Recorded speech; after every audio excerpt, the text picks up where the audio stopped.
प्रिय विद्यार्थियों नमस्कार। एजुकेशन स्कूल परिवार में आपका स्वागत है। हम दिल्ली पुलिस कांस्टेबल के प्रीवियस पेपर सोल्व कर रहे थे।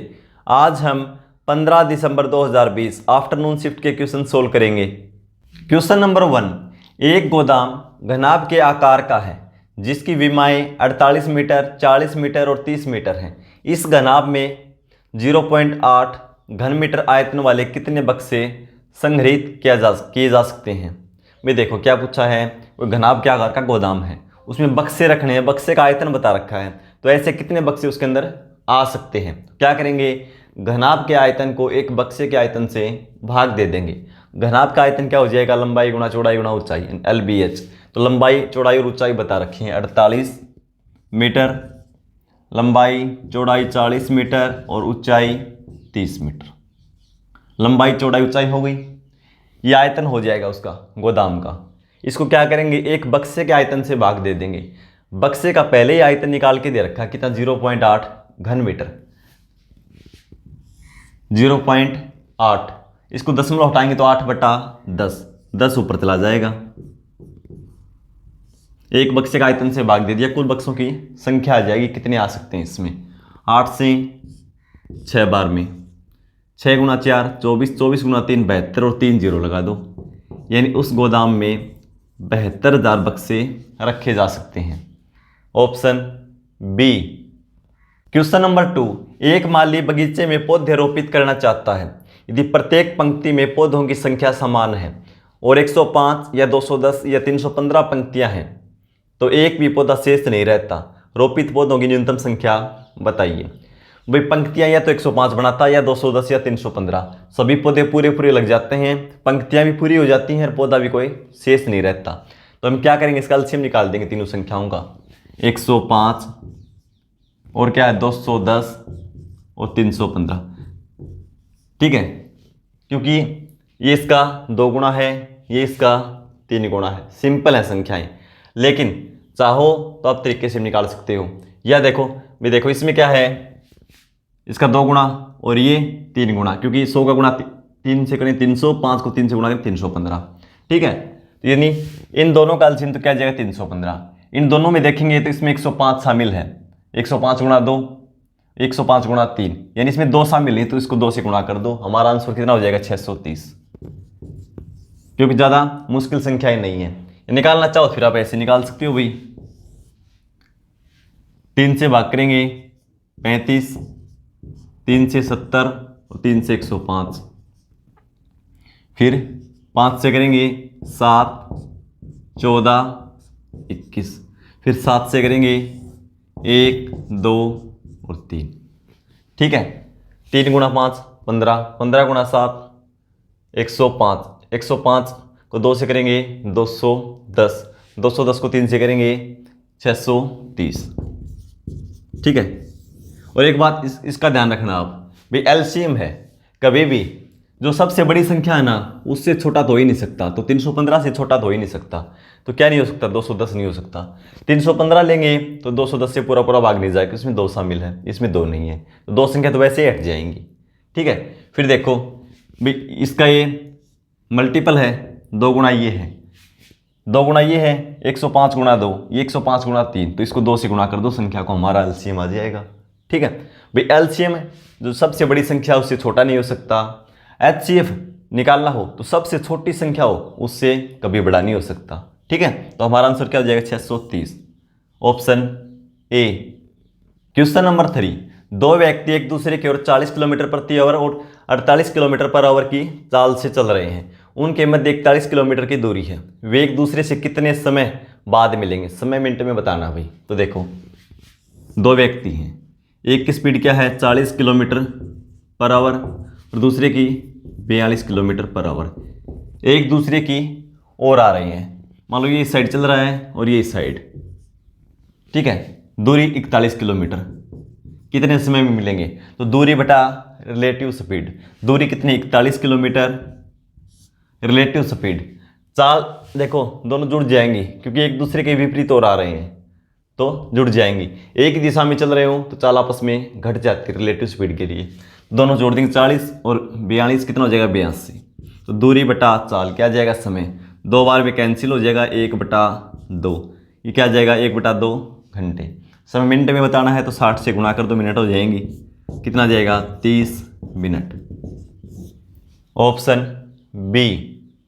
क्वेश्चन नंबर 4, 2 क्रमागत छूटों के बाद 150 रुपये सूची मूल्य वाली एक टाई 114.75 रुपये के मूल्य पर उपलब्ध है। यदि दूसरी छूट 10% है तो पहली छूट कितनी थी। भी देखो मूल्य कितना था उसका, 150 रुपये। ठीक है, पहली छूट मान ली हमने x% थी, यह अपने आप में 100% है। यदि x% छूट दे देंगे तो उसकी वैल्यू x% कम हो जाएगी, यानी 100 माइनस x, प्रतिशत हटाएंगे तो बटा में 100। ठीक है, अब ये वैल्यू अपने आप में 100% है। इस पर एक और डिस्काउंट दे दिया, कितना दे दिया दूसरा, 10%। तो इसकी वैल्यू 10% कम हो जाएगी, 100 में से 10 घटा देंगे तो 90% को लिखेंगे 9/10। और ये 2 डिस्काउंट देने के बाद उसका मूल्य कितना है, 114.75। पॉइंट हटा देंगे तो बटा में 100। यहाँ से x की वैल्यू निकाल दो, 100 से 100 कैंसिल हो जाएगा, 0 से 0 को कैंसिल कर दो। अब देखो 9 से कैंसिल हो जाएगा क्या, ये 4 2 6 7 13 और 5 18, 9 से हो जाएगा तो 9 से कैंसिल कर दो। 1 बचेगा 2, 2 बार में 18, 6 9 7 63, 4 9 5 45। अब 15 है, इससे कैंसिल देखो, 15 8 120, 15 75 हो जाएगा। 8 बार में 120 बचेगा 7, 15 से 5 बार में 75। 100 में से x घटाते हैं, क्या बचता है, 85, यानी 100 माइनस एक्स की वैल्यू क्या, 85। x की वैल्यू निकालेंगे तो क्या आ जाएगी, 15%। तो x का मान कितना है, 15%। ठीक है, हमारा आंसर हो जाएगा ऑप्शन ए। क्वेश्चन नंबर 5, यदि 5 क्रमागत विषम संख्याओं का औसत 25 है तो सबसे छोटी संख्या ज्ञात कीजिए। क्रमागत विषम संख्या यानी ओड नंबर। ठीक है, विषम संख्याएं कौन सी होती हैं, जो 2 से पूर्णतः विभाजित नहीं होती, जैसे 1 3 5 7 9। ठीक है, और सम कौन सी होती है, जो 2 से पूर्णतः विभाजित हो जाए, 2 4 6 8 10। ठीक है, और प्राइम कौन सी होती हैं, जो अपने और एक के अलावा, स्वयं और एक के अलावा किसी से भाग न जाए, या यूँ कह सकते हैं जिसके केवल 2 फैक्टर हों, वो क्या होता है, प्राइम नंबर यानी अभाज्य संख्या। ठीक है, तो देखो औसत क्या है, 25। संख्याएं कितनी हैं, 5। तो औसत है ना, हमेशा बीच वाली संख्या मिलेगा। यदि संख्याएं उनके बीच का अंतर सेम हो, अंतर कितना भी हो, मान लो 5 10 15 ये है, तो औसत निकालोगे ना तो 10 ही आएगा, लेकिन उस बीच का अंतर सेम होना चाहिए। विषम संख्या है तो अंतर सेम मिलेगा, भाई 2 का अंतर मिलेगा सभी में, तो ये क्या होगा, इनका औसत। यानी एवरेज क्या है, एवरेज है 25।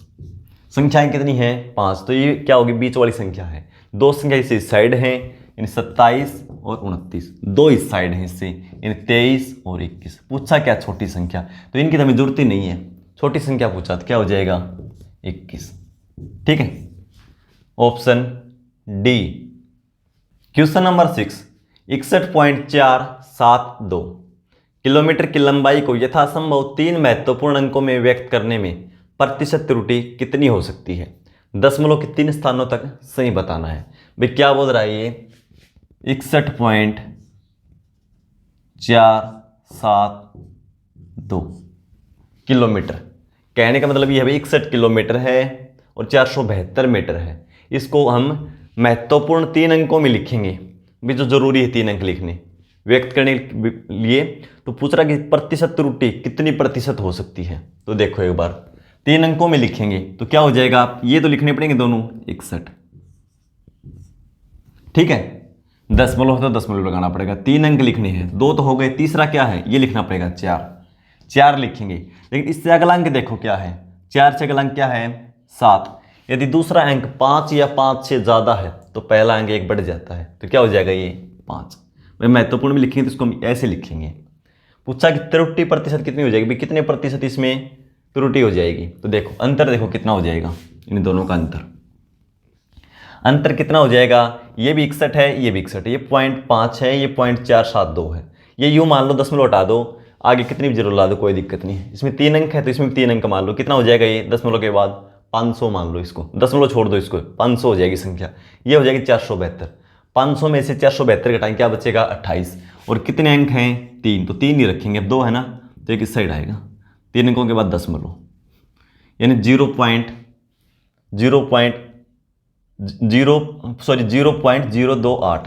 ठीक है। अब पूछा कितने प्रतिशत त्रुटि हुई, तो रियल क्या था, रियल तो ये था और इतना ही हमें ज़्यादा ले लिया हमने, तो बटा में लिखेंगे 61.472, प्रतिशत के लिए गुणा में 100। ठीक है। अब देखो इसमें भी 3 अंकों के बाद दशमलव, इसमें भी 3 अंकों के बाद दशमलव, दशमलव से दशमलव कैंसिल हो जाएगा।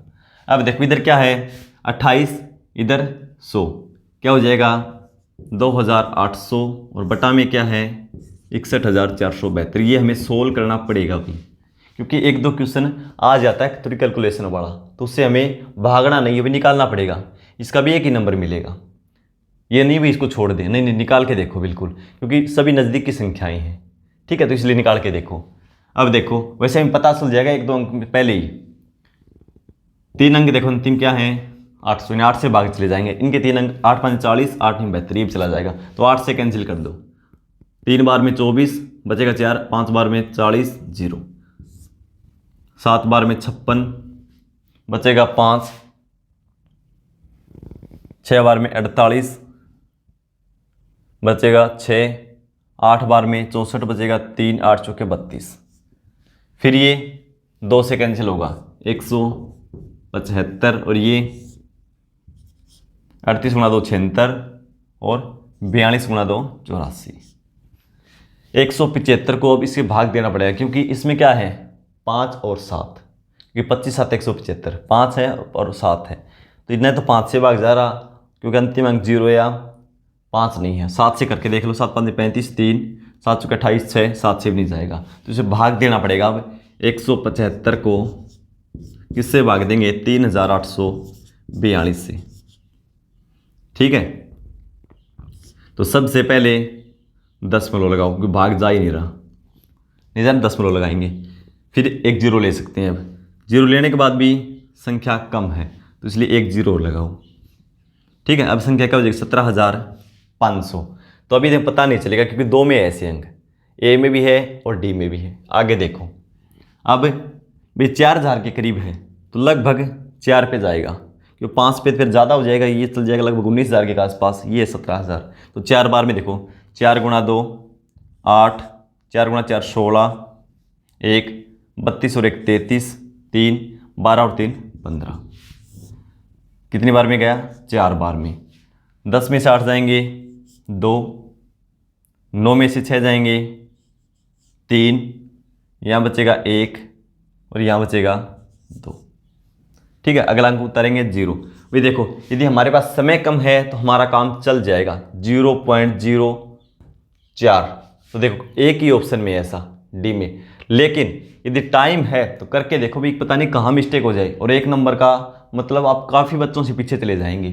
ठीक है, यदि समय है तो करके देखो, समय नहीं है तो क्या है भाई, समय कम है पेपर में, तो यूँ मानो आप इसको यहाँ छोड़ सकते हो, पता चल जाएगा हमारा। ठीक है, कैलकुलेशन अच्छे से करो पहले, तो दिक्कत नहीं आएगी। लेकिन हमारे पास समय है, मान लो हमारे पास 2 ही क्वेश्चन बचे हैं और हमारे पास समय बच रखा 10 मिनट, तो इसको करके देखो। ठीक है, तो देखो आगे करके देखेंगे, तो फिर अब की बारी ये लगभग 5 पे चला जाएगा। 5 गुणा 2 10, 20 और 1 21, 40 और 2 42, 15 और 4 19, 0 1 1।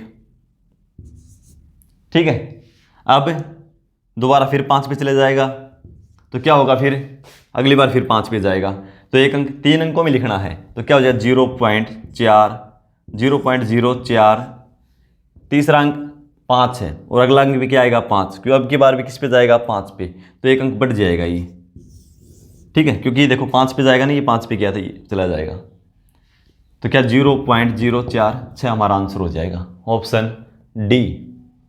क्वेश्चन नंबर 7, दिए गए समीकरण में x का उच्चतम मान कितना होगा। वे x की वैल्यू ज़्यादा से ज़्यादा पूछी, कितनी हो सकती है, तो देखो क्या है 5x 1, 6y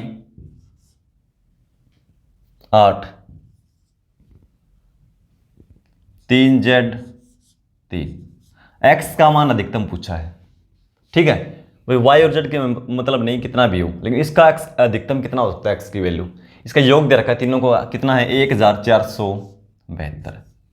तो अब देखो सबसे पहले क्या करेंगे, इकाई के अंकों को जोड़ेंगे। 1 और 8 9, 9 और 3 12, 12 का हमने 2 लिख दिया, आगे हासिल 1, ठीक है। अब क्या करेंगे, ये देखो सैकड़े का अंक 5 और 6 11 और 3 14, तीनों का योग कितना है 14, और क्या लिखा हुआ है 14 ही। इसका मतलब यहां से हासिल आगे नहीं जानी, नहीं जानी तो इसका मतलब क्या हुआ, इनका योग 10 से कम है। तो 10 से कम है तो कितना होगा, नीचे क्या लिखा हुआ है इनका योग 7, यानी हासिल को और तीनों के योग को मिलाकर 7 आएगा, हमें पता चल गया। क्यों, आगे तो हासिल जानी नहीं भाई, आगे हासिल जाते मान लो यहाँ पे 24 होता है, या 15 होता तो क्या हो जाता कि एक आगे जा रहा है, यानी इसका योग फिर 17 भी हो सकता था। 2 आगे जा रहा था, इसका योग 27 भी हो सकता था। तीनों का योग प्लस हासिल, लेकिन हमें पता चल गया तीनों का योग कितना है 7। एक तो हमारे पास हासिल है, जुड़ेगी, एक तो जुड़ेगी, तो तीनों का योग कितना बच गया 6। एक्स का मान पूछा है, अधिकतम पूछा है, तीनों का योग कितना है 7। 7 में से एक तो ये है, अब तीनों का योग कितना बच गया 6। तो अधिकतम एक्स के लिए पूछा था, एक्स का हम अधिकतम कितना मान सकते हैं, 6 मान सकते हैं, ठीक है। तो एक्स का अधिकतम कितना हो जाएगा 6, ऑप्शन सी। क्वेश्चन नंबर 8, पहले 2 वर्षों के लिए साधारण ब्याज दर 6.5% वार्षिक है, अगले 3 वर्षों के लिए यह 10% वार्षिक तथा 5 वर्षों से अधिक की अवधि के लिए यह 12% वार्षिक है। यदि एक व्यक्ति को 7 वर्षों के बाद मिश्र धन के रूप में 1,42,200 रुपये मिलते हैं तो उसने कितनी धनराशि निवेश किया था। वे देखो 6.5% रेट है, कितने समय के लिए, शुरुआत के 2 वर्ष के लिए, यानी एक वर्ष में 6.5% ब्याज होगा कुल राशि का।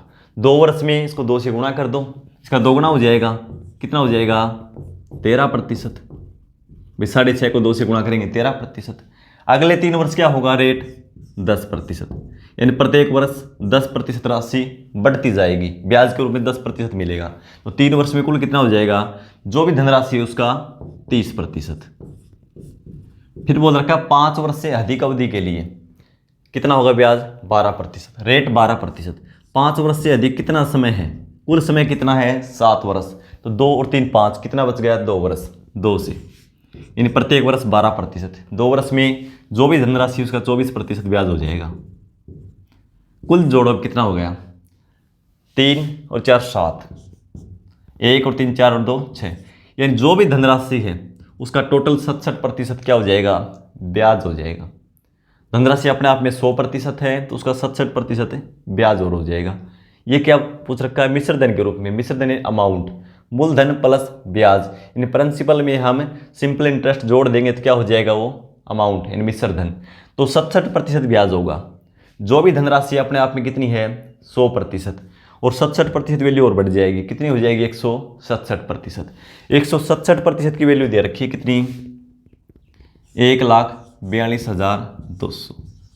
1% की वैल्यू निकालेंगे तो 167 से भाग दे दो, हमें धनराशि पूछी है अपने आप में 100%, तो 100 से गुणा कर दो, ठीक है। अब देखो भाई 167 क्या एक प्राइम नंबर है, यानी किसी संख्या से कैंसिल नहीं होगा, और इससे पूरा पूरा भाग होगा तो देख लो चेक करके एक बार, पूरा पूरा भाग कैसे जा सकता है ये, क्योंकि इकाई क्या है इसमें, ये छोड़ दो 0, 7 है, किसी भी संख्या से गुणा कर लो 2 नहीं आएगा, 7 को किसी भी संख्या से गुणा करो 2 नहीं आएगा। इसका मतलब क्या है, इसको भाग देकर देखना पड़ेगा। निकटतम मान में पूछा है, आंसर दशमलव में आना है। तो अब देखो संख्या क्या हो जाएगी, ये क्या है 1,42,200, 1,42,200, और 1 और 1 2 0 लगा दो, इसको भाग किससे देंगे 167 से, ठीक है। निकटतम मान में पूछा है तो भाई इसको भाग देना पड़ेगा। देखो कितनी बार में जाएगा 16 7 112, 16 8 128, 9 बार में 144, 8 बार में करके देखो, 8 बार में तो वैसे ही जाना सभी में। एक पहला अंक क्या है 8, तो 8 तो जाएगा ही जाएगा, यहाँ लिखो 8। 8 बार में करेंगे तो देखो 8 7 56, 5 48 और 5 53, 5 8 और 5 13, 6 8 क्या बचेगा 86। अगले अंक उतारेंगे 0। अब किस पे जाएगा, 5 बार में देखो 160 को 5 से गुणा करेंगे 800 और 7 को 8 से करेंगे, कितने करेंगे 5 से, 7 गुना 5 35, कितना हो जाएगा 835। 5 बार में 835, क्या बचेगा यहाँ पे 60 में से 35 घटाएंगे तो 25। अगला अंक उतारेंगे क्या होगा 0। किस पे जाएगा, एक बार में। अब देखो है क्या 851, एक में मिल रहा है, देखो हमारा काम चल जाएगा, इतने में भी हमारा काम चल जाएगा। चाहो तो आप पूरा करके इसको देख सकते हो, ठीक है, वरना हमारा काम चल जाएगा, क्योंकि देखो पहला अंक 8 सभी में है, फिर 5 है, एक इसी में ही पहले में ऑप्शन में, ठीक है। तो हमारा आंसर क्या हो जाएगा, ऑप्शन ए। क्वेश्चन नंबर 9, यदि ए बी से 37% अधिक है तथा ए और बी के योग से सी 29% कम है, तो सी ए से कितने प्रतिशत अधिक है। दशमलव के एक स्थान तक सही हमें बताना है। इस क्वेश्चन को सोल्व करके आंसर कमेंट बॉक्स में लिखेंगे। मिलते हैं अगली क्लास में, धन्यवाद।